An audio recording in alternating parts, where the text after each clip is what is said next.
La vie de Madame Guyon. Chapitre 4. Diverses croix chez Monsieur son père, sa première communion, touchée par le rapport qu'on lui fait de la visite d'un saint religieux de la famille qui allait aux Indes, elle se donne à Dieu plus qu'auparavant. La lecture de saint François de Sales la dispose à l'oraison. Elle fait son possible pour être religieuse. Après avoir été environ 8 mois dans cette maison, mon père m'en retira. Ma mère me prit auprès d'elle. Elle fut quelque temps très contente de moi, et elle m'aimait un peu plus, parce qu'elle me trouvait à son gré.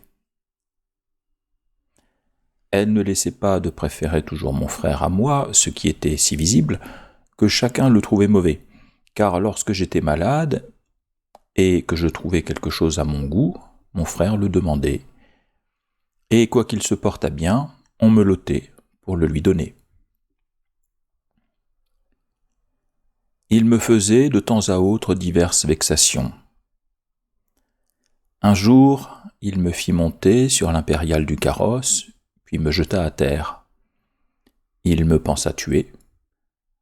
Je n'eus pourtant que des contusions sans ouverture, car quelque chute que j'ai faite, je ne me suis jamais fait de blessure notable. C'était votre main secourable, ô mon Dieu, qui me soutenait. Il semblait que vous exécutiez en moi ce que vous dites par votre prophète royal, que vous mettez la main sous le juste, afin qu'en tombant, il ne se blesse point. D'autres fois, il me battait. Ma mère ne lui en disait jamais rien. Cette conduite aigrissant mon naturel, qui aurait été doux sans cela, je négligeais de bien faire, disant que je n'en étais pas mieux. Ô Dieu, ce n'était donc pas pour vous seul que je faisais le bien, puisque je cessais de le faire, parce qu'on n'en avait pas plus de considération pour moi. Si j'avais su faire usage de la conduite crucifiante que vous teniez sur moi, j'aurais bien fait du chemin, et bien loin de m'égarer, cela m'aurait servi à me faire retourner à vous. J'étais jalouse contre mon frère, car il n'y avait point d'occasion où je ne remarquasse la différence que ma mère faisait de lui à moi.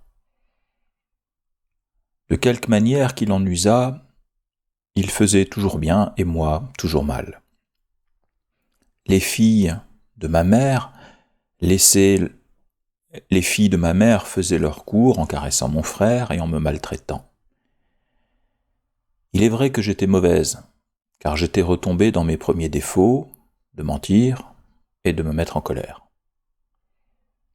Avec tous ces défauts, je ne laissais pas de faire volontiers l'aumône, et j'aimais beaucoup les pauvres.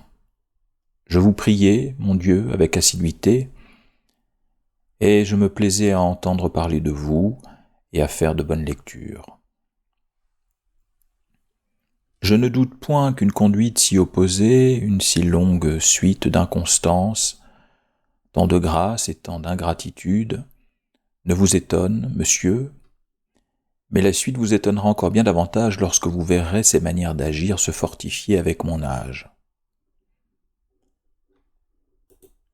Et que la raison, loin de corriger un procédé si déraisonnable, n'ait servi qu'à donner plus de force et plus d'étendue à mes péchés.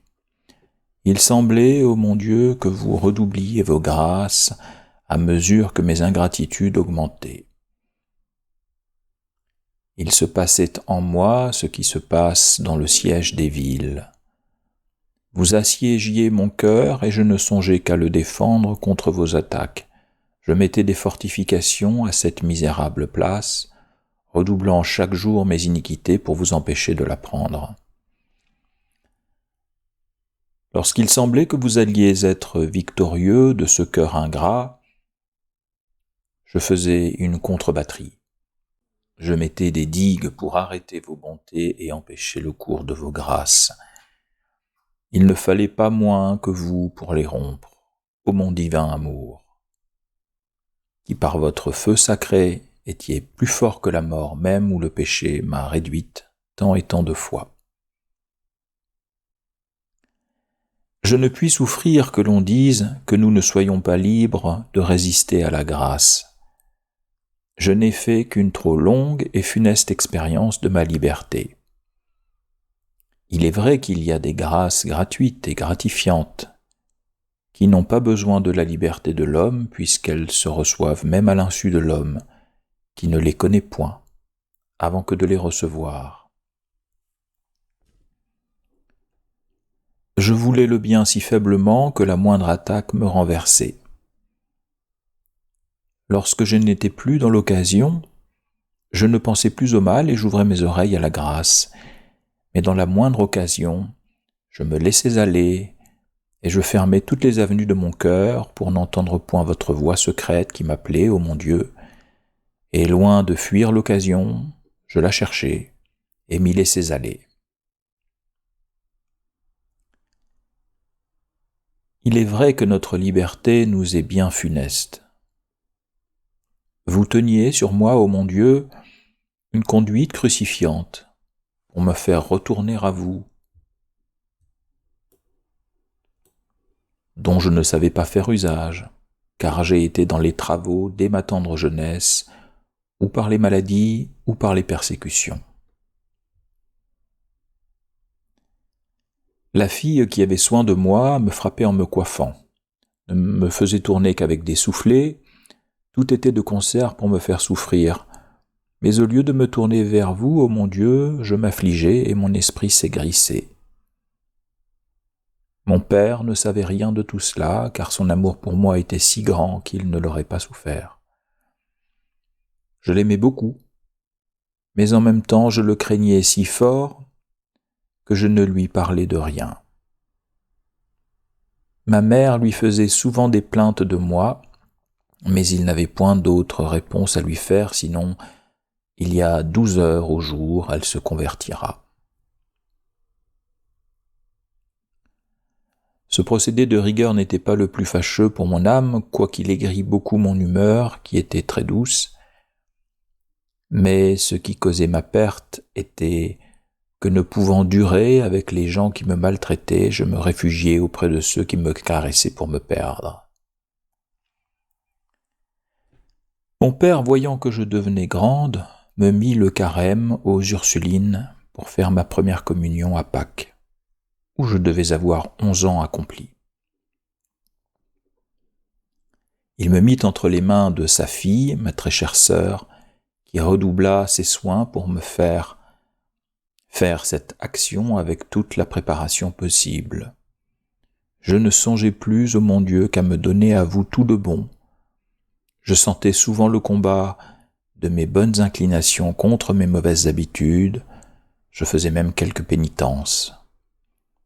Comme je fus presque toujours avec ma sœur, et que les pensionnaires de la grande classe avec lesquels j'étais, quoique je fusse bien éloigné de leur âge, étaient fort raisonnables, je devins très raisonnable avec elles. C'était assurément un meurtre que de m'élever mal, car j'avais le naturel fort porté au bien, et j'aimais les bonnes choses. Une conduite raisonnable m'accommodait, je me laissais facilement gagner par la douceur, et ma sœur, sans user de rigueur, me faisait faire, sans résistance, toutes ses volontés. Enfin, le jour de Pâques, je fis ma première communion, qui fut précédée par une confession générale, avec bien de la joie et de la dévotion. On me laissa jusqu'à la Pentecôte dans cette maison, mais comme mon autre sœur était maîtresse de la seconde classe, elle demanda que dans la semaine je fusse à la classe. Les manières si opposées de mes deux sœurs me relâchèrent de ma première ferveur. Je ne sentis plus cette ardeur nouvelle, ô mon Dieu, que vous m'aviez fait goûter dès ma première communion. Hélas, elle ne dura guère, car mes maux furent plus réitérés. On me retira de religion.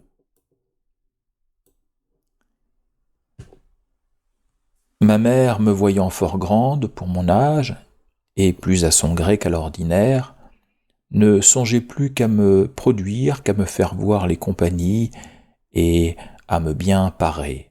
Elle avait des complaisances fâcheuses en cette beauté que vous n'aviez mise en moi, ô mon Dieu, que pour vous en louer et bénir, et qui a été cependant pour moi une source d'orgueil et de vanité. Il se présenta quantité de partis, mais comme je n'avais pas 12 ans, mon père ne voulut pas les écouter. J'aimais fort la lecture, et je m'enfermais seul presque tous les jours afin de lire en repos.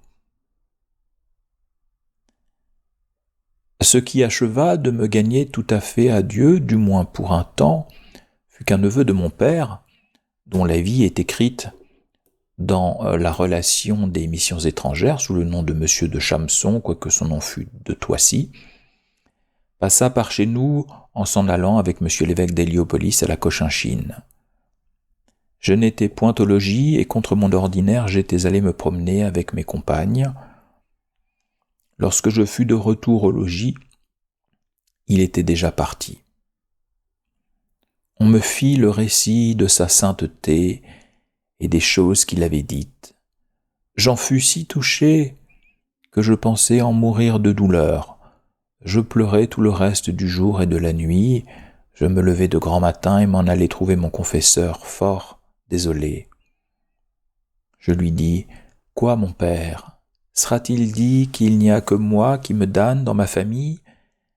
Hélas, aidez-moi à me sauver. » Il fut fort étonné de me voir si affligé et me consola de son mieux, car il ne me croyait pas aussi mauvaise que j'étais, parce que dans mes plus grands maux j'avais la docilité et j'obéissais fort exactement, j'avais soin de me confesser souvent, et depuis que j'allais à lui, ma vie était plus réglée. Ô amour Dieu, combien de fois aviez-vous frappé à la porte de mon cœur qui ne vous ouvrait point ? Combien de fois l'aviez-vous effrayé par des morts subites ? Mais cela ne faisait qu'une impression passagère, je retournai d'abord à mes infidélités.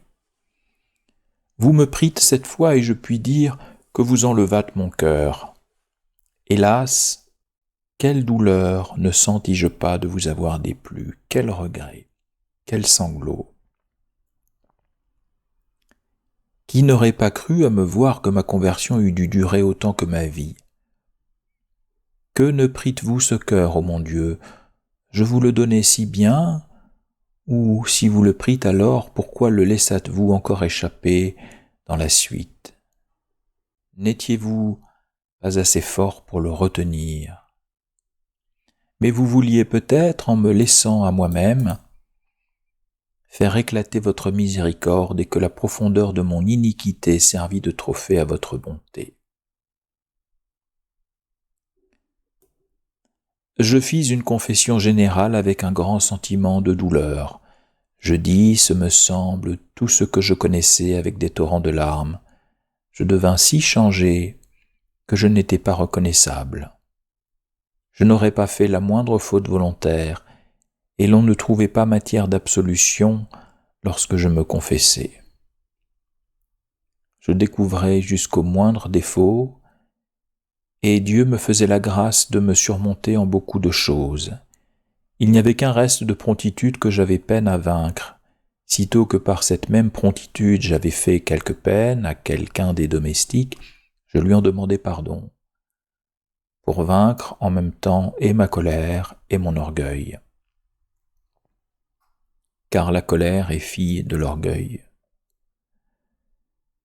Une personne bien humble ne se met point en colère parce que rien ne l'offense.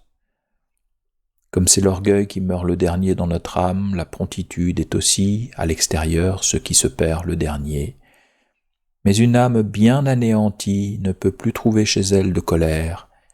Il faudrait qu'elle se fît effort pour se fâcher. Et quand elle le voudrait, elle sentirait fort bien que cette colère ferait un corps sans âme, et qu'elle n'aurait nulle correspondance avec le fond, ni même aucune émotion dans la partie inférieure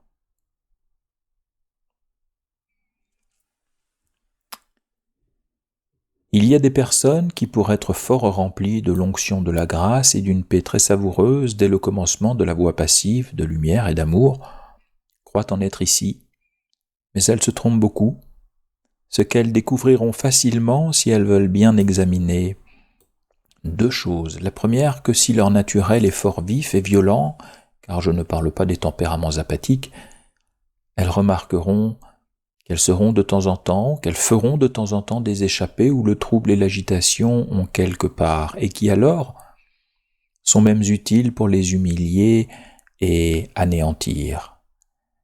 Mais lorsque l'anéantissement est opéré, tout cela se perd et est rendu comme impossible.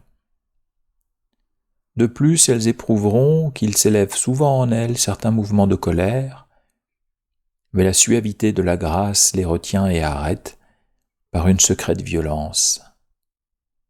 Et elles s'échapperaient aisément si elles y donnaient quelques cours.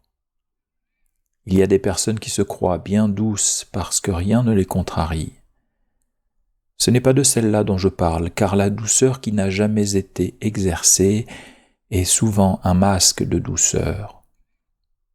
Aussi, ces personnes qui toutes seules paraissent des saintes ne sont pas plutôt exercées par la contrariété que l'on voit en elles un nombre étrange de défauts qu'elles croyaient morts, et qui n'étaient qu'assoupis parce que rien ne les réveillait.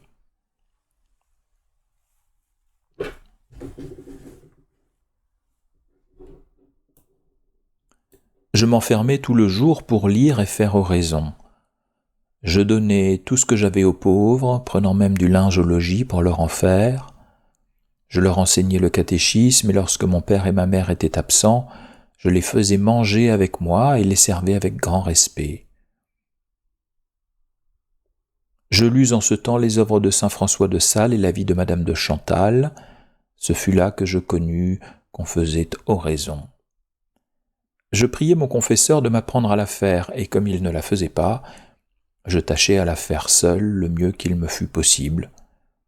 Je ne pouvais y réussir à ce qu'il me paraissait alors, parce que je ne pouvais me rien imaginer et que je me persuadais qu'on ne pouvait faire oraison sans se former des espèces et sans beaucoup raisonner. Cette difficulté m'a fait longtemps bien de la peine. J'y étais cependant fort assidu et je priais Dieu avec instance de me donner le don d'oraison. Tout ce que je voyais et écrit dans la vie de madame de Chantal me charmait, et j'étais si enfant que je croyais devoir faire tout ce que j'y voyais. Tous les vœux qu'elle avait faits, je les faisais aussi, comme celui de tendre toujours au plus parfait et de faire la volonté de Dieu en toutes choses.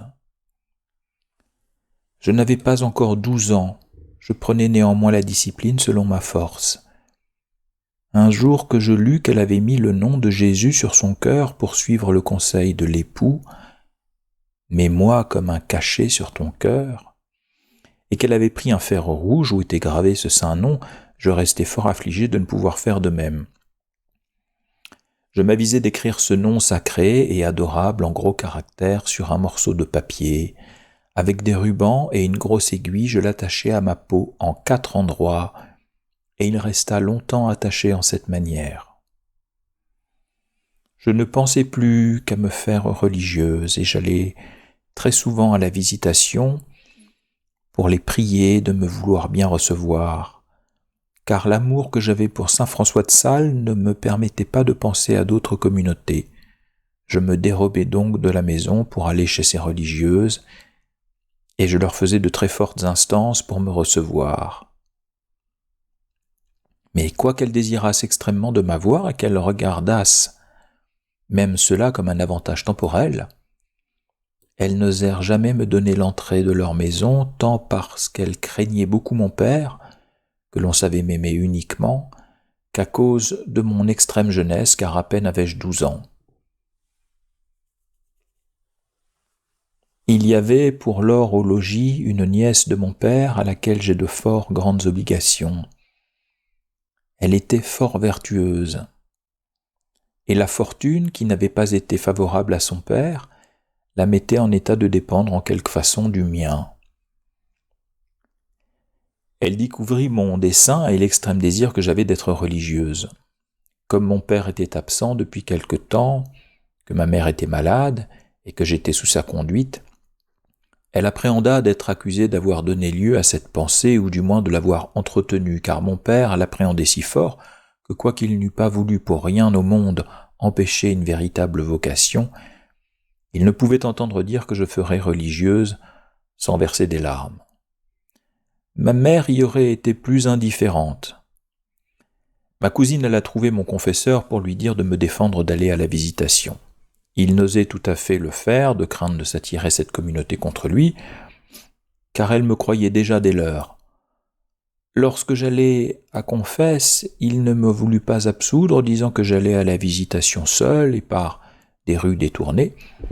J'étais si innocente que je crus avoir fait un crime épouvantable, car on ne m'avait jamais refusé l'absolution. Je m'en retournai si affligé que ma cousine ne pouvait me remettre. Je ne cessai de pleurer jusqu'au lendemain, que je fus dès le matin trouver mon confesseur. Je lui dis que je ne pouvais plus vivre sans l'absolution, que je le priais de me l'accorder. Il n'y avait point de pénitence que je n'eusse faite pour l'obtenir. Il me la donna d'abord. Je voulus toujours cependant être religieuse et je faisais de grandes instances à ma mère afin qu'elle m'y menât, mais elle ne le voulut pas, de peur de fâcher mon père qui était absent, et elle remettait toujours à son retour. Comme je vis que je ne pouvais rien obtenir, je contrefis l'écriture de ma mère, et je supposai une lettre par laquelle elle suppliait ces dames de me recevoir, s'excusant sur sa maladie, si elle ne me menait point elle-même, et la supérieure qui était parente de ma mère et qui connaissait bien son écriture, découvrit d'abord mon innocente tromperie.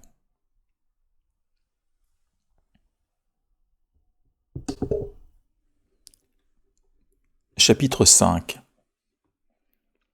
Elle assiste monsieur son père dans une maladie, avancement que lui procura une de ses cousines, dont madame sa mère, bien que fort vertueuse, la destitue. Après une maladie, un voyage à la campagne lui est occasion de quitter l'oraison intérieure pour s'arrêter à l'extérieur, ce qui lui devient très nuisible et occasion de vanité. Malheur qu'il y a à quitter l'oraison du cœur, laquelle le démon persécute à son possible.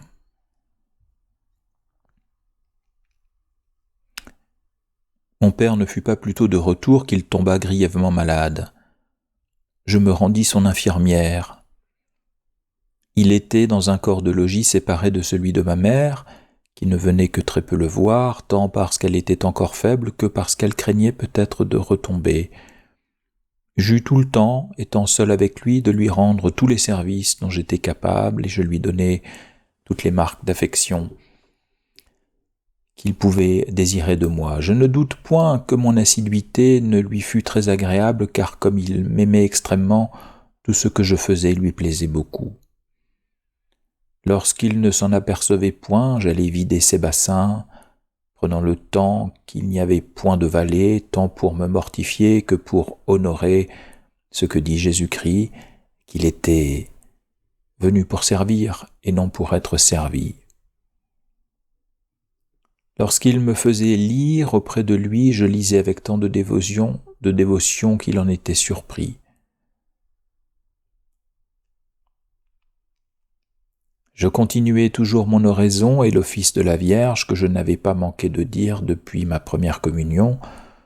Je me souvenais des instructions que ma sœur m'avait données et des oraisons jaculatoires qu'elle m'avait apprises. Elle m'avait enseigné à vous louer, ô mon Dieu, dans tous vos ouvrages. Tout ce que je voyais m'instruisit à vous aimer. S'il pleuvait, je voulais que toutes les gouttes d'eau se changeassent en amour et en louange. Mon cœur se nourrissait insensiblement de votre amour et mon esprit s'occupait de votre souvenir.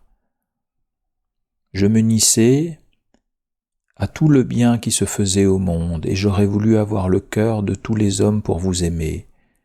Cette habitude s'enracina si fort en moi que je la conservai même au milieu de mes plus grandes inconstances. Ma cousine ne servait pas peu à me maintenir dans ses bons sentiments, car comme j'étais souvent avec elle, que je l'aimais, qu'elle avait grand soin de moi, et qu'elle me traitait avec beaucoup de douceur, mon esprit redevint doux et raisonnable. Je tombai, peut-être, dans une extrémité, je m'attachai si fort à elle que je la suivais partout dans la maison où elle allait, car j'aimais beaucoup d'être traité avec douceur et raison. Je croyais être dans un autre monde. Il est vrai qu'on ne devrait jamais mettre auprès des enfants que des personnes raisonnables et qui ne fussent point passionnées. Cette attache me paraissait fort juste pour une personne que l'on m'avait donnée pour ma conduite, car sa fortune n'étant pas égale ni à sa naissance, ni à sa vertu, elle faisait avec charité et affection ce à quoi son état présent l'engageait. Je ne croyais pas excéder en cela. Cependant ma mère crut qu'en m'aimant si fort ma cousine, je l'aimerais moins. Le démon fit si bien par ses artifices que ma mère, qui me laissait si fort sur ma bonne foi auparavant, et même depuis que je passais les jours sans entrer dans sa chambre jusqu'aux heures du repos, sans qu'elle s'informât où j'étais, se contentant que je fusse au logis, voulut que je restasse toujours auprès d'elle, et ne me laissait avec ma cousine qu'avec une extrême peine. Ma cousine tomba malade et ma mère prit cette occasion pour la faire reconduire chez elle, ce qui fut pour moi un coup bien fâcheux et pour la grâce et pour la nature.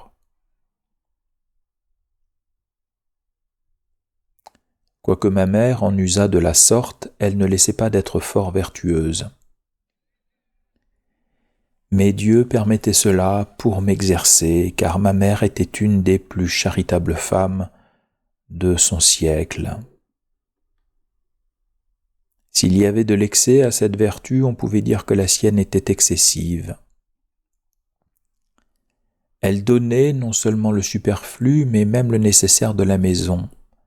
Jamais pauvre ne s'est vu éconduit d'elle, jamais abandonné ne l'est venu trouver sans secours. Elle fournissait à des pauvres artisans de quoi soutenir leur travail, et aux pauvres marchands de quoi entretenir leur boutique. Je crois que c'est d'elle que j'avais hérité la charité et l'amour des pauvres, car Dieu me fit la grâce de lui succéder dans ce saint exercice. Il n'y avait dans la ville, ni aux environs, personne qui ne se louât de sa charité. Elle a donné quelquefois jusqu'à la dernière pistole qui fut dans la maison, sans qu'un ménage aussi grand que le sien à entretenir lui fît perdre ni manquer de confiance. Sa foi était vive et elle avait une dévotion très grande à la Sainte Vierge. Elle faisait la méditation tous les jours durant l'espace d'une messe. Elle ne manquait jamais de dire l'office de la Vierge. Il ne lui manquait qu'un directeur qui la fit entrer dans l'intérieur, sans lequel toutes les vertus sont bien faibles et languissantes.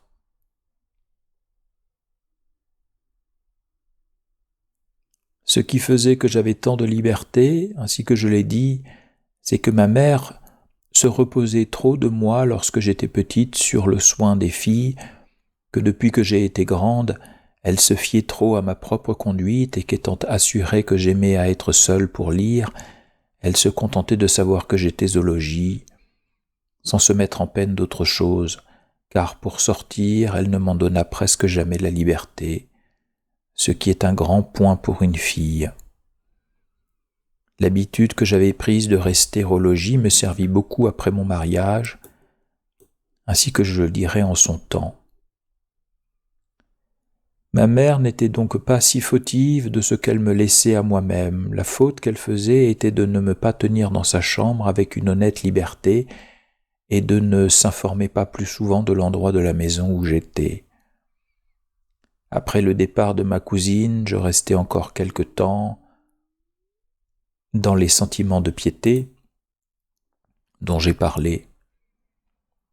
Une grâce que Dieu me faisait était une facilité si grande à pardonner les injures, que mon confesseur en était surpris, car sachant que quelques demoiselles parlaient de moi d'une manière désavantageuse, ce qui ne venait que d'envie, je disais du bien d'elles lorsque j'en avais l'occasion. Je tombai malade d'une fièvre, double tierce qui me dura 4 mois, où je souffris assez, tant par de grands vomissements que par d'autres accidents causés par la fièvre. J'eus assez de modération et de piété durant ce temps, souffrant avec beaucoup de patience. Je continuai cette manière de vie dont j'ai parlé plus haut autant de temps que je continuais de faire oraison. Environ 1 an ou 11 mois après, nous allâmes passer quelques jours à la campagne. Mon père mena avec nous un de ses proches parents qui était un jeune gentilhomme très accompli. Il avait un grand désir de m'épouser, mais mon père, qui avait résolu en lui-même de ne me marier à aucun de ses proches à cause de la difficulté d'obtenir des dispenses, sans alléguer des raisons ou fausses ou frivoles, s'y opposait. Comme ce jeune gentilhomme était fort dévot à la Sainte Vierge, qu'il en disait tous les jours l'office, je le disais avec lui, et pour en avoir le temps, je quittai l'oraison, ce qui fut la source de mes maux. Je conservais encore l'esprit de piété un temps, car j'allais chercher les petites bergères pour les instruire et leur apprendre à vous prier, ô mon Dieu, mais ce reste de piété n'était point nourri par l'oraison. Je me relâchai insensiblement. Je devins froide pour vous, tous mes anciens défauts se renouvelèrent, et j'y ajoutai une vanité effroyable. L'amour que je commençais d'avoir pour moi-même éteignait ce qui restait en moi de votre amour. Je ne quittai pas entièrement l'oraison sans le demander à mon confesseur. Je lui dis que je croyais mieux faire de dire tous les jours l'office de la Vierge que de faire oraison, que n'ayant de temps que pour l'un des deux et non pour tous deux ensemble, il me paraissait que je devais préférer l'office à l'oraison. Je ne voyais pas, ô mon Dieu, que c'était une ruse de votre ennemi et du mien pour me retirer de vous, et un moyen de m'engager insensiblement dans les pièges qu'il me tendait, car j'aurais eu assez de temps pour l'un et l'autre, n'ayant point d'autre occupation que celle que je voulais prendre moi-même. Mon confesseur, qui était très facile et qui n'était pas homme de raison, y consentit, pour ma perte. Ô mon Dieu, si l'on connaissait le prix de l'oraison, et l'avantage qui revient à l'âme de converser avec vous, et de quelles conséquences elle est pour le salut, chacun s'y rendrait assidu. C'est une place forte, dans laquelle l'ennemi ne peut jamais entrer. Il peut bien attaquer cette place, l'assiéger, faire beaucoup de bruit autour de ses murailles. Mais pourvu que l'on soit fidèle à n'en point sortir, il ne nous saurait faire aucun mal. Il faudrait apprendre aux enfants la nécessité de l'oraison, comme on leur enseigne la nécessité de leur salut. Mais hélas, par malheur, on se contente de leur dire qu'il y a un paradis et un enfer, qu'il faut tâcher d'éviter le dernier et tendre à la possession du premier, et on ne leur apprend point le chemin le plus court et le plus facile pour y arriver. L'oraison n'est autre chose que le sentier du paradis, et le sentier du paradis est l'oraison, mais une oraison du cœur dont tout le monde est capable, et non une de ces raisonnements, qui sont un jeu d'esprit, un fruit de l'étude, un exercice de l'imagination, qui en remplissant l'esprit de choses vagues ne le fixe que rarement et pour des moments, et n'échauffe point le cœur qui demeure toujours froid et languissant. Ô pauvres gens, esprits grossiers et idiots, enfants sans raison et sans science, esprits durs qui ne pouvaient rien retenir, venez faire oraison, et vous deviendrez savants. Hommes forts, spirituels et riches, N'avez-vous pas, tous autant que vous êtes, un cœur capable d'aimer ce qui vous est propre et haïr ce qui vous est contraire? Aimez, aimez le souverain bien, haïssez le souverain mal, et vous serez bien savant. Quand vous aimez quelqu'un, savez-vous les raisons de l'amour et ses définitions? Non, assurément. Vous aimez parce que votre cœur est fait pour aimer ce qu'il trouve aimable. Y a-t-il rien de plus aimable que Dieu? Vous savez assez qu'il est aimable. Ne m'alléguez donc pas que vous ne le connaissez point. Vous savez qu'il vous a créé et qu'il est mort pour vous. Mais si ces raisons ne suffisent pas, qui de vous n'a pas quelque besoin, quelque mal ou quelque disgrâce? Qui de vous ne sait pas dire son mal et en demander le remède? Venez donc à cette source de tout bien, et sans vous amuser à vous plaindre à des créatures faibles et impuissantes qui ne peuvent vous soulager, venez à l'oraison exposer à Dieu vos peines, lui demander ses grâces et surtout venez aimer. Nul ne peut s'exempter d'aimer, car nul ne peut vivre sans cœur, ni le cœur sans amour. Pourquoi s'amuser à chercher des raisons d'aimer l'amour même? Aimons sans raisonner sur l'amour, et nous nous trouverons remplis d'amour avant que les autres aient appris les raisons qui portent à aimer. Goûtez et vous verrez. Goûtez de l'amour et vous ferez. Goûtez de l'amour et vous serez plus savants en amour que les plus habiles philosophes. En amour, comme en toute autre chose, l'expérience instruit mieux que le raisonnement. Venez boire à cette source d'eau vive, au lieu de vous amuser à des citernes rompues de la créature qui augmentent votre soif bien loin de l'apaiser. Oh, que si vous aviez su boire à cette fontaine, vous ne chercheriez plus ailleurs de quoi vous désaltérer, car vous n'auriez plus de soif des choses, de la terre, pourvu que vous continuiez toujours d'aller puiser à cette source. Mais si vous la quittez, hélas, votre ennemi a le dessus.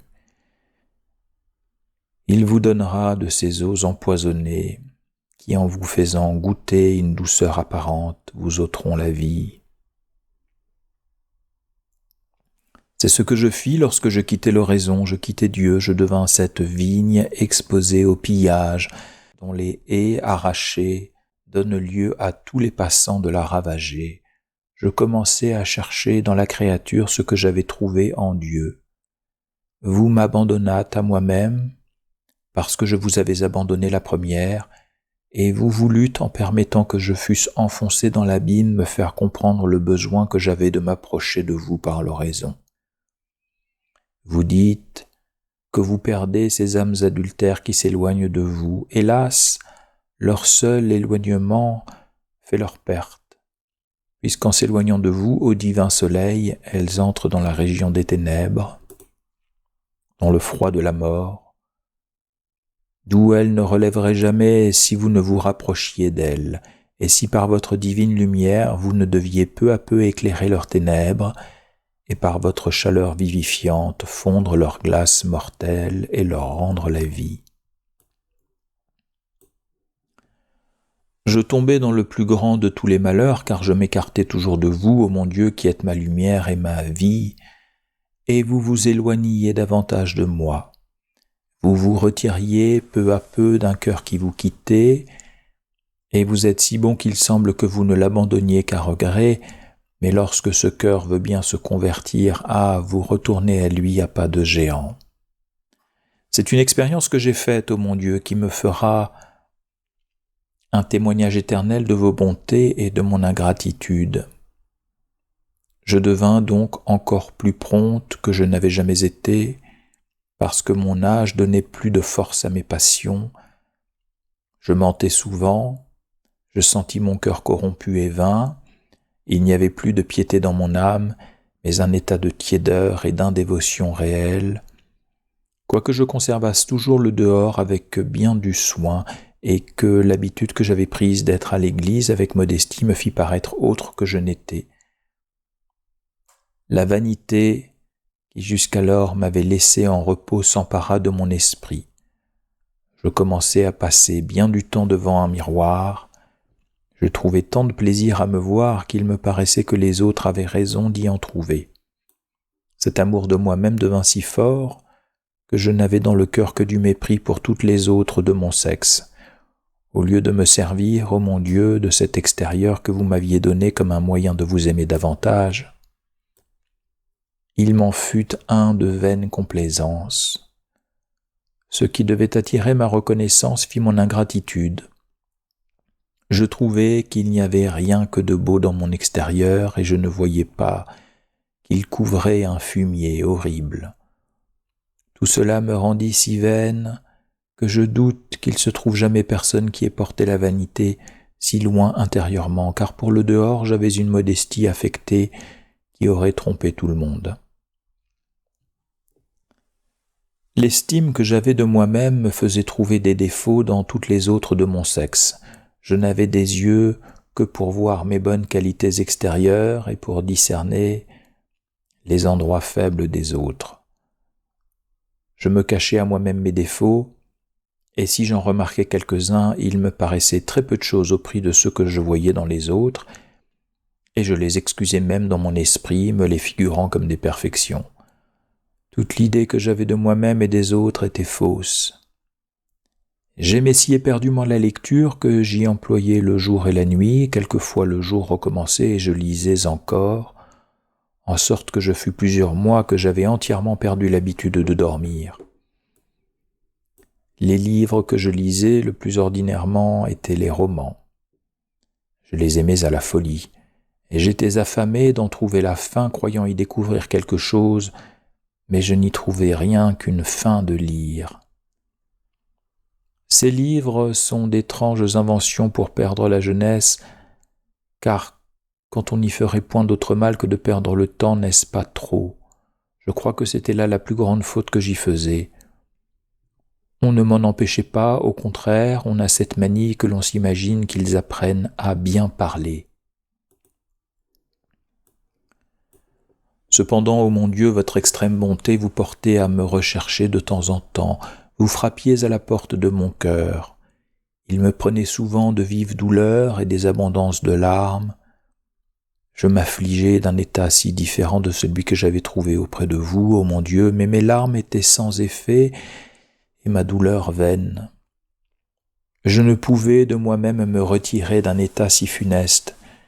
J'aurais bien voulu qu'une main autant charitable que puissante m'en eût tiré, mais pour moi je n'avais pas la force de le faire.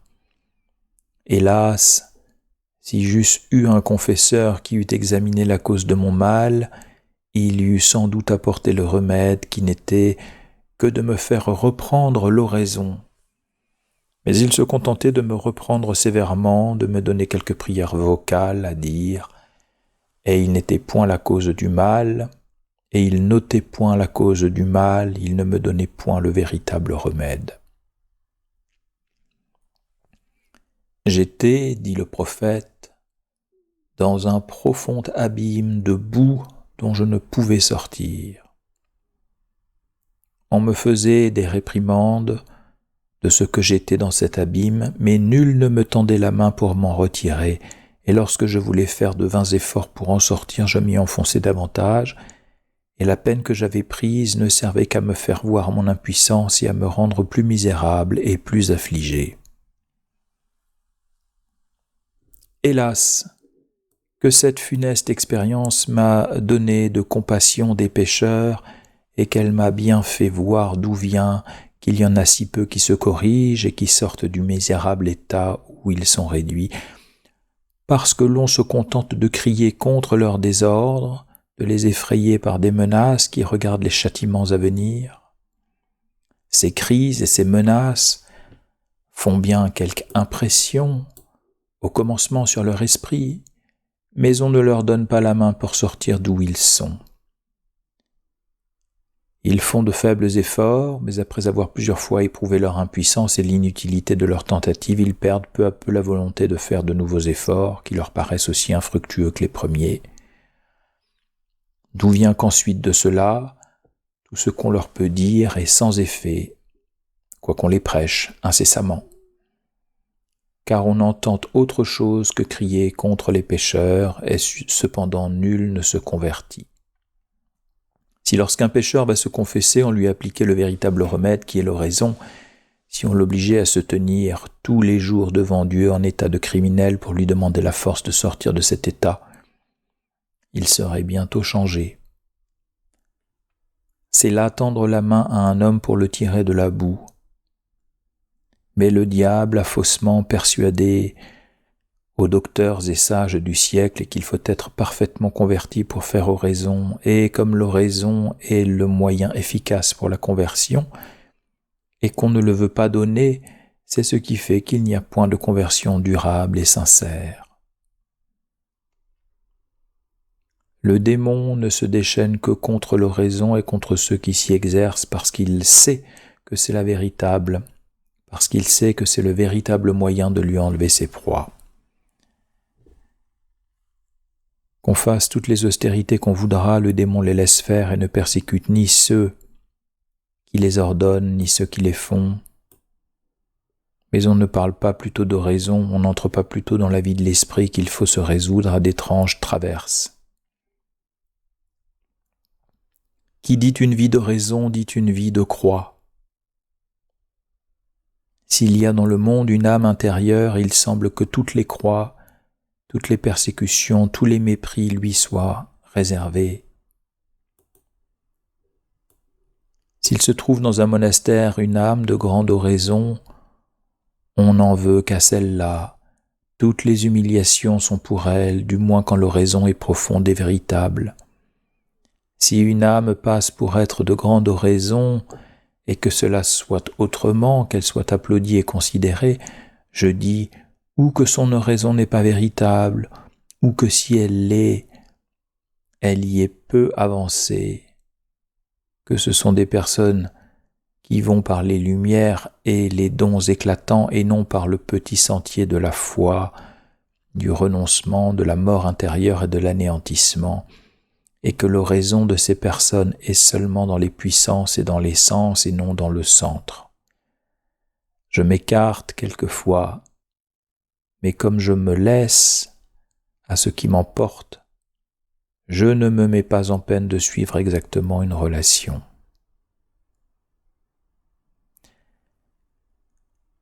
Quelque pitoyable, donc, que fut l'état où j'étais réduite par mes infidélités et par le peu de secours que j'avais de mon confesseur, je ne laissais pas de dire tous les jours mes prières vocales, de me confesser assez souvent et de communier presque tous les 15 jours. J'étais quelquefois à pleurer et à prier la Sainte Vierge d'obtenir ma conversion. J'aimais à entendre parler de vous, ô mon Dieu, et si j'eusse trouvé des personnes qui m'en eussent parlé, je ne me serais jamais laissé, J'aimais à entendre parler de vous, ô mon Dieu, et si j'eusse trouvé des personnes qui m'en eussent parlé, je ne me serais jamais lassé de les entendre. Lorsque mon père en parlait, j'étais transporté de joie. Et lorsqu'il allait avec ma mère en quelque pèlerinage, et qu'il partait très matin, où je ne me couchais pas afin de n'être pas surprise du sommeil, où je donnais tout ce que j'avais aux filles afin qu'elles m'éveillassent. Mon père y parlait toujours de vous, ô mon Dieu, ce qui me donnait un extrême contentement. Tous les autres plaisirs alors m'étaient à dégoût, et j'eusse préféré cela à tout le reste. J'étais fort charitable, j'aimais les pauvres, et cependant j'avais tous les défauts dont j'ai parlé. Ô Dieu, comment accorder des choses si opposées?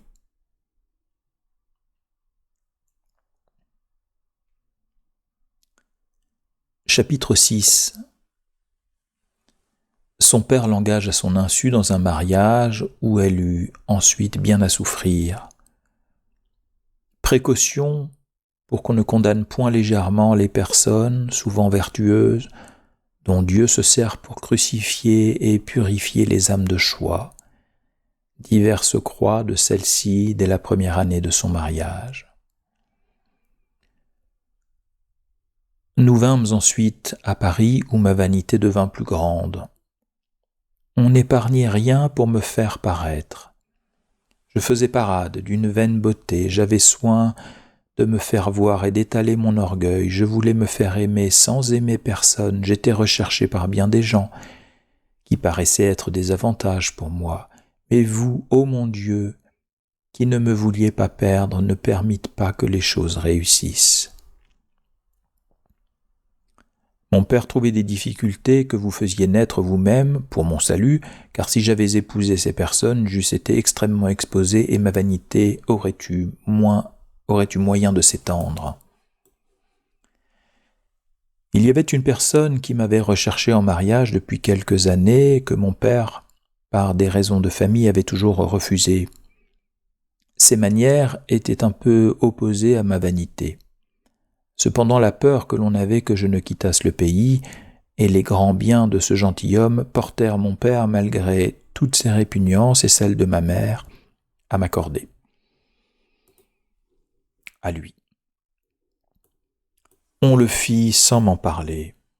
La veille de Saint François de Sales, le 28 janvier 1664, et même l'on me fit signer les articles du mariage sans me dire ce que c'était. Quoique je fusse fort aise d'être marié, parce que je m'imaginais que par là j'aurais toute liberté et que je serais délivré des mauvais traitements de ma mère, que je m'attirais sans doute par mon peu de docilité, vous, pourtant, ô mon Dieu, comptiez bien autrement, et l'état où je me trouvais, puis après, trompa bien mes espérances. Et l'état où je me trouvais, puis après, trompa bien mes espérances, ainsi que je le dirai dans la suite.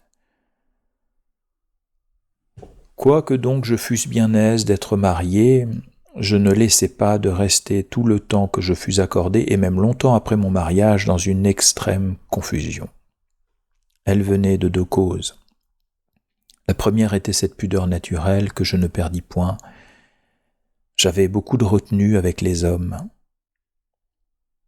L'autre était ma vanité, car bien que le parti qu'on me donnait fût plus avantageux que je ne méritais, je ne le croyais pas tel, et la figure que ceux qui m'avaient recherché auparavant faisaient,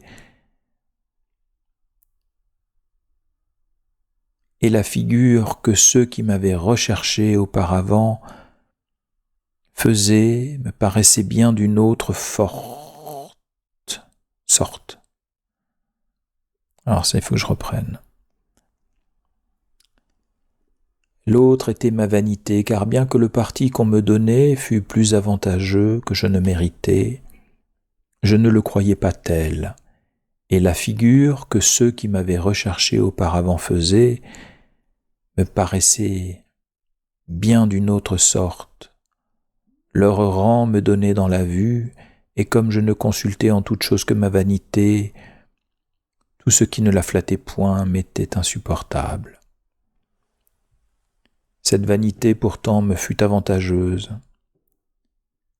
car elle m'empêcha de tomber dans ces désordres qui font la ruine des familles. Je n'aurais pas voulu rien faire à l'extérieur qui m'eût pu rendre blâmable, et je gardais toujours si bien le dehors que l'on ne pouvait blâmer ma conduite, car comme j'étais modeste à l'église et que je ne sortais point sans ma mère, et que la réputation de la maison était grande, je passais pour bonne. Je ne vis point mon accordé jusqu'à 2 ou 3 jours avant le mariage. Je fis dire des messes tout le temps que je fus accordé pour connaître votre volonté, ô mon Dieu, car je voulais du moins la faire en cela. Ô bonté de mon Dieu, de me souffrir en ce temps et de permettre que je vous priasse avec autant de hardiesse que si j'avais été de vos amis, moi qui vous traitez comme votre plus grand ennemi. La joie de ce mariage était universelle dans notre ville, et dans cette réjouissance il n'y avait que moi de triste. Je ne pouvais ni rire comme les autres, ni même manger, tant j'avais le cœur serré. Je ne savais point la cause de ma tristesse, mais, mon Dieu, c'était comme un pressentiment que vous me donniez de ce qui me devait arriver. À peine fus-je marié que le souvenir de l'envie que j'avais d'être religieuse vint m'accabler.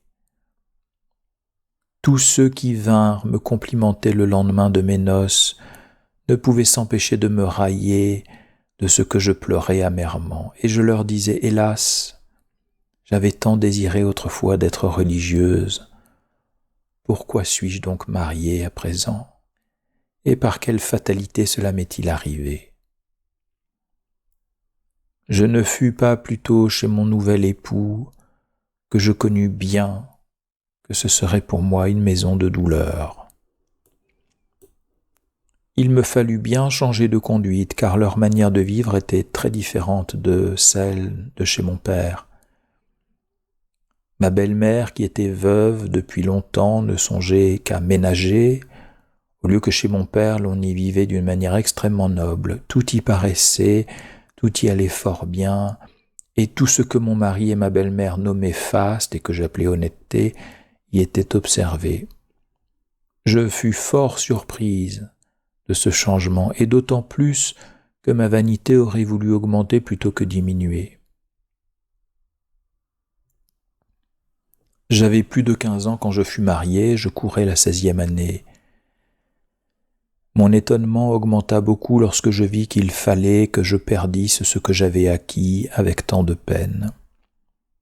Chez mon père, il fallait vivre avec beaucoup de politesse, parler juste. Tout ce que je disais y était applaudi et relevé.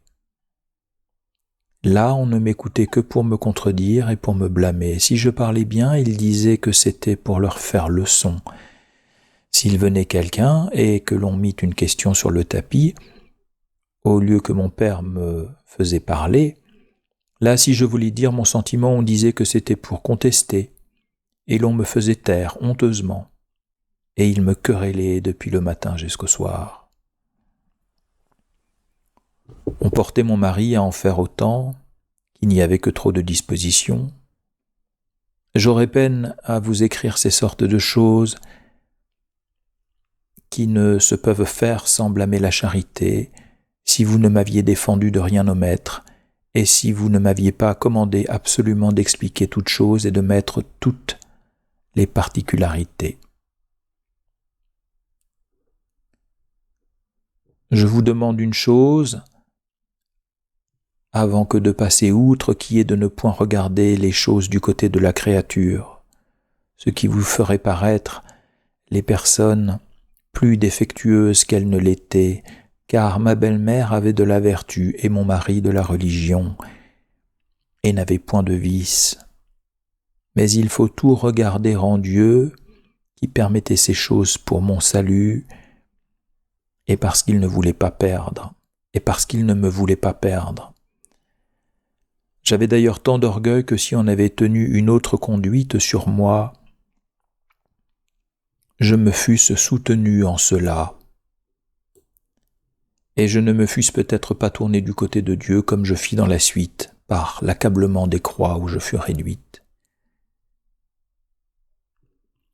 Pour revenir à mon sujet, je dirais que ma belle-mère conçut une telle opposition pour moi qu'afin de me faire peine, elle me faisait faire des choses très humiliantes, car son humeur était si extraordinaire pour ne l'avoir jamais surmontée dans sa jeunesse qu'elle ne pouvait vivre avec personne. Cela venait aussi de ce que, ne faisant pas oraison et ne disant que des prières vocales, elle ne voyait pas ses forces, elle ne voyait pas ces sortes de défauts, ou bien en les voyant et ne puisant pas des forces dans l'oraison, elle ne s'en pouvait défaire, et c'était dommage, car elle avait du mérite et de l'esprit. Je fus donc faite la victime de ses humeurs. Toute son occupation fut de me contrarier continuellement, et elle inspirait les mêmes sentiments à son fils. Il voulait que des personnes fort au-dessous de moi passassent devant moi, afin de me faire peine. Ma mère, qui était très sensible, au point d'honneur, ne pouvait souffrir cela, et lorsqu'elle l'apprenait par d'autres, car je ne lui en disais rien, elle m'en querellait, croyant que je le faisais ne sachant pas tenir mon rang, et que je n'avais point de cœur, et mille autres choses de cette sorte. Je n'osais lui dire comme j'étais, mais je mourais de chagrin, et ce qui l'augmentait encore était le souvenir des personnes qui m'avaient recherché, la différence de leur humeur et de leur manière d'agir, l'amour et l'estime qu'ils avaient pour moi, leur douceur et leur honnêteté, cela m'était bien dur à porter. Ma belle-mère me parlait incessamment aux désavantages de mon père et de ma mère, et je ne les allais point voir que je n'eusse à essuyer des discours fâcheux à mon retour. D'un autre côté, ma mère se plaignait de moi, de ce que je ne la voyais pas assez, elle disait que je ne l'aimais pas et que je m'attachais trop à mon mari, de sorte que j'avais beaucoup à souffrir de tous côtés. Ce qui augmenta bien encore mes croix, c'est que ma mère conta à ma belle-mère les peines que je lui avais faites dans mon enfance, de sorte que dès que je parlais, il me reprochait cela et me disait que j'étais un méchant esprit. Mon mari voulut que je fusse tout le jour dans la chambre de ma belle-mère sans qu'on me permît d'aller à mon appartement, si bien que je n'avais pas un moment pour me retirer et respirer un peu. Elle parlait désavantageusement de moi à tout le monde, croyant par là diminuer l'estime et l'affection que chacun avait pour moi, de sorte qu'elle me faisait des affronts devant les plus belles compagnies. Cela ne fit pas l'effet qu'elle prétendait, car ceux devant qui cela se passait conservaient d'autant plus d'estime pour moi qu'ils me voyaient souffrir avec plus de patience. Il est vrai qu'elle trouva le secret d'éteindre la vivacité de mon esprit et de me faire devenir toute bête, en sorte qu'on ne me reconnaissait plus. Ceux qui ne m'avaient point vue auparavant disaient « Quoi, est-ce là cette personne qui passait pour avoir de l'esprit ? Elle ne sait pas dire 2 mots, c'est une belle image. » Je n'avais pas encore 16 ans.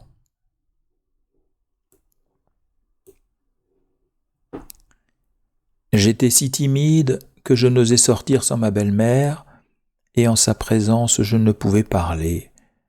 Je ne savais ce que je disais tant j'avais d'appréhension de la fâcher et de m'attirer quelques paroles dures. J'avais pour comble d'affliction une fille qu'il m'avait donnée, qui était toute à eux. Elle me gardait à vue comme une gouvernante, elle me maltraitait étrangement. Pour l'ordinaire, je souffrais avec patience un mal que je ne pouvais empêcher, mais d'autres fois je m'échappais à répondre quelque chose, ce qui m'était une source de bonne croix pour longtemps et de sanglants reproches. Lorsque je sortais, les valets avaient ordre de rendre compte de tout ce que je faisais. Ce fut alors que je commençai à manger le pain des larmes.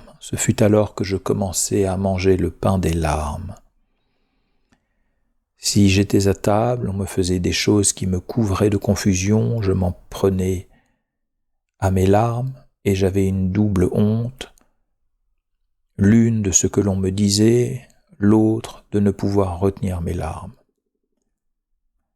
Je n'avais personne avec qui partager ma douleur et qui m'aidât à la porter. J'en voulus dire quelque chose à ma mère, et cela me causa tant de nouvelles croix que je résolus de n'avoir point d'autre confident de mes déplaisirs que moi-même. Ce n'était pas par dureté que mon mari me traitait de la sorte, car il m'aimait, même avec passion, mais par son humeur prompte et violente, ce que ma belle-mère lui disait continuellement l'aigrissait.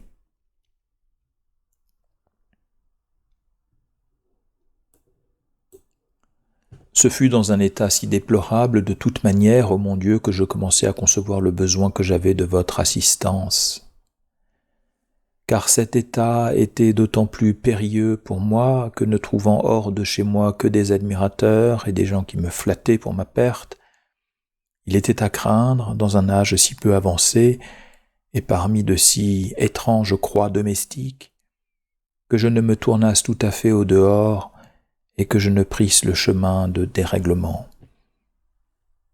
Vous en fîtes, ô mon Dieu, par votre bonté et l'amour que vous me portiez, un usage tout contraire. Vous m'attirâtes à vous par ces coups redoublés et vous fîtes par vos croix ce que vos caresses n'avaient pu faire.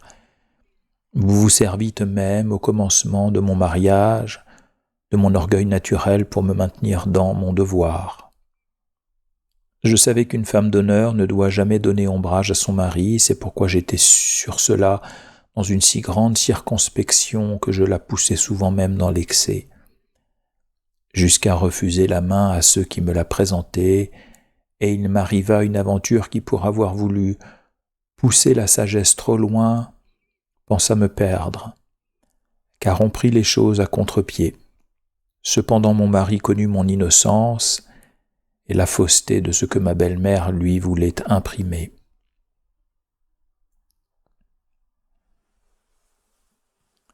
Je dis donc que de si fortes croix me firent retourner à vous, ô mon Dieu. Je commençai à déplorer les péchés de ma jeunesse, car depuis mon mariage, je n'en avais fait qu'un qui me parut volontaire, le reste était des sentiments de vanité que je ne voulais pas avoir, ou si je les voulais, mes chagrins les contrebalançaient. De plus, il y en avait un grand nombre qui paraissaient justes, à mon peu de lumière, car je n'étais point éclairé par l'essence de la vanité. Je ne m'attachais qu'à ces accidents.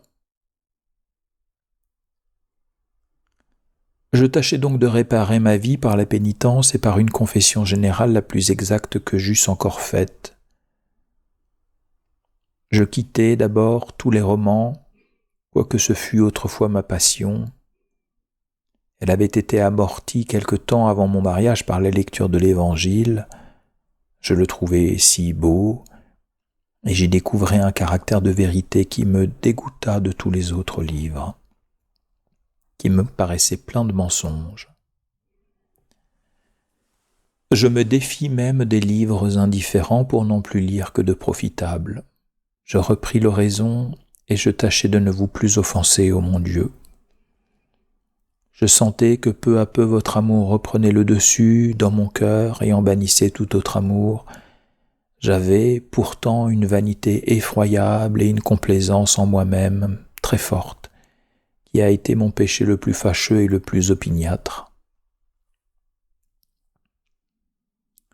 Mes croix redoublaient chaque jour, et ceux qui ne les rendaient plus pénibles, et ceux qui me les rendaient plus pénibles et que ma belle-mère ne se contenait pas de paroles piquantes qu'elle me disait devant le monde et en particulier, mais elle était encore pour les moindres choses des 15 jours de suite en colère. Je passais une partie de ma vie à me désoler lorsque je pouvais être seul, et ma douleur devenait chaque jour plus amère. Je m'emportais quelquefois lorsque je voyais des filles qui étaient mes domestiques et qui me devaient de la soumission me traiter si mal. Je faisais néanmoins ce que je pouvais pour surmonter mon humeur, ce qui ne m'a pas peu coûté. Des coups si assommants diminuèrent si fort la vivacité de mon naturel que je devins douce. J'étais la plupart du temps comme un agneau que l'on tond. Je priai notre Seigneur de m'aider, et il était mon secours. Comme mon âge était si différent du leur, car mon mari avait 22 ans plus que moi, je voyais bien qu'il n'y avait pas d'apparence de changer leur humeur, qui s'était fortifiée avec leur âge. Je faisais dire des messes afin que vous me fissiez la grâce, ô mon Dieu, de m'y accommoder. C'était ce que je vous demandais incessamment. Comme je voyais que tout ce que je disais les offensait, et des choses même dont d'autres se seraient tenus obligés, je ne savais que faire. Un jour, outré de douleur, il n'y avait que 6 mois que j'étais marié, Je pris un couteau étant seul pour me couper la langue, afin de n'être plus obligé de parler à des personnes qui ne me faisaient parler que pour avoir matière de se mettre en colère. J'aurais fait cette opération extravagante si vous ne m'aviez arrêté tout court, ô mon Dieu, et si vous ne m'aviez fait voir ma folie. Je vous priais continuellement. Je communiais même et faisais dire des messes pour obtenir de devenir muette, tant j'étais encore enfant. J'ai beaucoup éprouvé de croire, mais je n'en ai jamais trouvé de plus difficile à supporter que celle d'une contrariété sans relâche et de faire ce qu'on peut pour satisfaire les personnes, pendant qu'au lieu d'y réussir, on les offense par les mêmes choses qui devraient les obliger, et d'être encore obligé à être depuis le matin jusqu'au soir avec elles sans oser les quitter un moment. Car j'ai éprouvé que les grandes croix accablent, amortissent même la colère, mais pour la contrariété continuelle, elle irrite et réveille une certaine aigreur, elle fait un effet si étrange qu'il faut se faire la plus extrême violence pour ne pas s'emporter. Voilà quelle était ma condition dans le mariage qui était plutôt celle d'un esclave que d'une personne libre. Pour augmentation de disgrâce, on s'aperçut, 4 mois après mon mariage, que mon mari était goutteux. Cette maladie, qui sans doute l'aura sanctifié, me causa bien de bonnes croix, tant au dehors qu'au dedans. Il eut cette année 2 fois la goutte, 6 semaines de suite, et elle le reprit encore peu de temps après, où il l'eut beaucoup davantage. Enfin, dans la suite, il devint tellement incommodé qu'il ne sortait plus de la chambre, ni même souvent du lit, où il était d'ordinaire plusieurs mois. Je le gardais avec grand soin, et quoique je fusse bien jeune, je ne manquais point à mon devoir, et je le faisais même avec excès. Mais, hélas, tout cela ne m'attirait point leur amitié. Je n'avais pas même la consolation de savoir si ce que je faisais leur agréait. Jamais on ne m'en témoignait la moindre chose. Je me privais de tous les divertissements les plus innocents pour me tenir auprès de mon mari, et je faisais ce que je croyais pouvoir le contenter. Quelquefois on me souffrait, et je me croyais trop heureuse, d'autres fois j'étais insupportable. Mes amis particuliers disaient que j'étais bien en âge d'être la garde d'un malade, que c'était une chose honteuse de ne pas faire valoir mes talents. Je leur répondais que puisque j'avais un mari, je devais partager ses douleurs comme ses biens. Je ne faisais connaître à personne que je souffrais, et comme mon visage paraissait content, on m'aurait cru fort heureuse, au mot près de mon mari, s'il ne s'était pas quelquefois échappé devant le monde à me dire des choses fâcheuses. D'ailleurs, ma mère ne souffrait qu'avec peine l'assiduité que j'avais auprès de mon mari, m'assurant que par là je me rendais malheureuse et qu'il exigerait dans la suite comme un devoir ce que je faisais par vertu, et au lieu de me plaindre, elle me querellait souvent. Il est vrai qu'apprendre les choses humainement, c'était une folie de m'assujettir de cette sorte pour des personnes qui ne m'en savaient aucun gré. Mais ô mon Dieu, que mes pensées étaient bien différentes de celles de toutes ces personnes, et que ce qui leur paraissait au dehors était différent de ce qui était au dedans. Mon mari avait ce faible-là, que lorsqu'on lui disait quelque chose contre moi, il s'aigrissait d'abord et son naturel violent prenait feu aussitôt. C'était une conduite de providence sur moi, car mon mari était raisonnable et il m'aimait fort. Lorsque j'étais malade, il était inconsolable, et cela allait même plus loin que je ne puis dire, et cependant il ne laissait pas de s'emporter contre moi. Je crois que sans sa mère et cette fille dont j'ai parlé, j'aurais été fort heureuse avec lui, car pour des promptitudes, il n'y a guère d'homme qui n'en ait beaucoup, et il est du devoir d'une femme raisonnable de les souffrir en paix, sans les augmenter par de mauvaises réparties. Vous vous êtes servi de toutes ces choses, ô mon Dieu, pour mon salut. Vous avez ménagé par votre bonté les choses d'une manière que j'ai vue dans la suite, que cette conduite m'était absolument nécessaire pour me faire mourir à mon naturel vain et hautain. Je n'aurais pas eu la force de le détruire moi-même si vous n'y aviez travaillé par une économie toute sage de votre providence. Je vous demandais, ô mon Dieu, la patience avec beaucoup d'instance. Néanmoins, je faisais souvent des échappées et mon naturel vif et prompt trahissait souvent les résolutions que j'avais prises de me taire. Vous le permettiez sans doute, ô mon Dieu, afin que mon amour-propre ne se nourrît pas de ma patience, car une échappée d'un moment me causait plusieurs mois d'humiliation, de reproches et de douleur. C'était une matière à de nouvelles croix.